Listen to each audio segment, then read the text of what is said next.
Roadside bombs killed more innocents in Helmand province in Afghanistan during the week, where British and US troops are conducting an offensive ahead of the provincial and presidential elections later this month.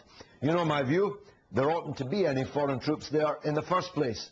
But what if you are a soldier sent to Afghanistan and you don't believe in the morality or legality of the war? Do you have any rights? Can you claim to be a conscientious objector? My first guest is Ozgur Cinar, a Turkish lawyer who has extensively researched what makes a conscientious objector. Ozgur, welcome to the Real Deal. What does make a conscientious objector? Do you have to be a pacifist, for example? No, you don't need to be a pacifist. You can be non-pacifist as well. And for example, we have to look at two cases. And the former British soldiers, they named Benjamin Griffin and Malcolm Kendall Smith.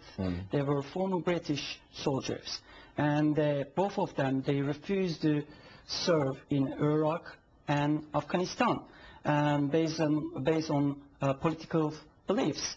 So they were professional soldiers. As far as I think, they were not pacifists. And because they were already serving, they joined the army as a professional soldiers. However, later on they changed their mind and they became a selective objector, and they refused to serve in Iraq and in Afghanistan. And what was their legal position? They were court-martialed, I presume. Basically, according to the UK legislation, the current relevant legislation, professional soldiers who object on conscience, religious or political grounds are forced to retire or honorably discharge from the British Army. Honorably? They can honorably? Yes. That's for instance, since 2000, only 3 RAF and 3 Navy personnel have applied for discharging from the British Army on the basis of conscientious objection. So time to time, if I refer to conscientious objection as CO in short term, don't be surprised, okay? And this is the specific term. So yes, on the basis of CO, conscientious objection. And also, according to the Armed Forces Act 2008, as far as I know, of course I'm a Turkish lawyer and I'm a lawyer in Turkey. I'm not a lawyer in this country. However, as far as I know about legal relevant legislation, CO applicants will not be considered from any applicant who is 1, absent without leave or deserter. Second circumstance, the subject of outstanding disciplinary action. Third of all, undergoing a sentence of detention or imprisonment. If there are these 3 circumstances, CO applicants will not be considered as an objector. So, for example, Section 9 of the Armed Forces Act 2008, being absent without leave can also be punished with imprisonment of up to 2 years. In the case of Malcolm Kendall Smith, he was a medical officer in the Royal Air Force. In July 2005, he refused to serve in Iraq. He was sentenced to 8 months imprisonment, plus he discharged from the Air Force. Dishonorably. On the basis of Section 9 of the Armed Forces Act 2008, because we're saying being absent without leave. Yes. Well, we have a current case in the Stop the War Coalition. We have been showcasing a soldier in the British Army who served 1 term in Afghanistan and who concluded that this war was unjust and probably illegal and refuses to go back. But he went on the run for 2 years and therefore was absent without leave. In fact, the charge is that he was a deserter.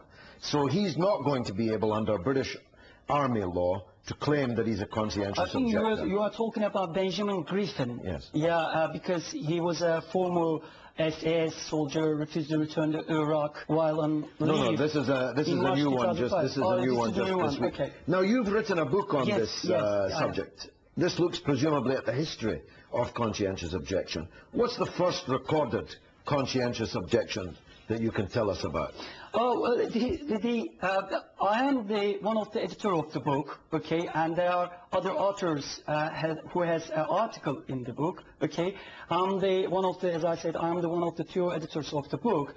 This is the English version, and we published last year in Turkish as well. And the CEO Conscientious Objection movement has a really long history. Actually, at the beginning, it started from the religious grounds. Quakers, first of all, they refused in the First World War. During the First World War, and they refused to perform military service. And there were more than 16,000 objectors during the First World War in the UK, whereas there were more than 60,000 objectors during the Second World War in this country.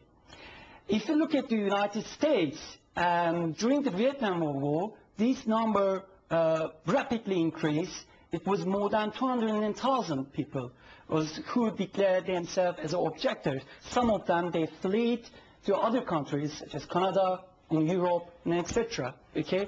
This is the long history of the brief summary of the CEO history. Is conscientious objection just a Western phenomenon, or does it happen in the East, in the South? And what records are there of such objections? Absolutely. I mean, the CEO issue is quite crucial, first of all around the world, not just in this country or United States.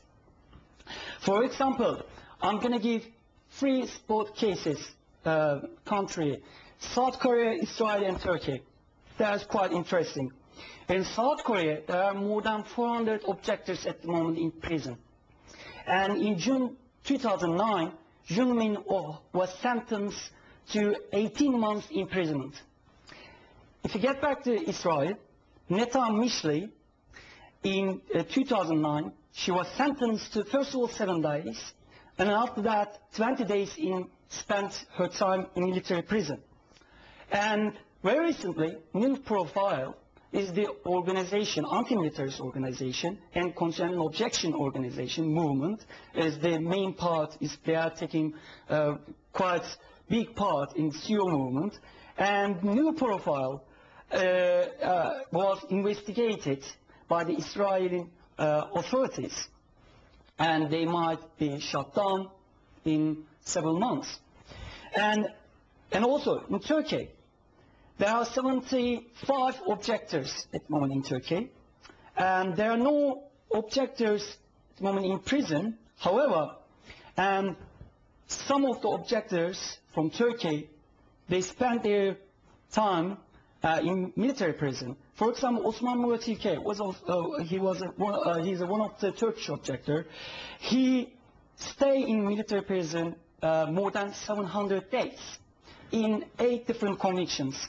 Well, so Turkey now has no one in prison for conscientious objection. This is really Turkey with a better record than others on a human rights matter. Who would have thought so? Ozgur, many, many thanks. My pleasure. To call it a day at that.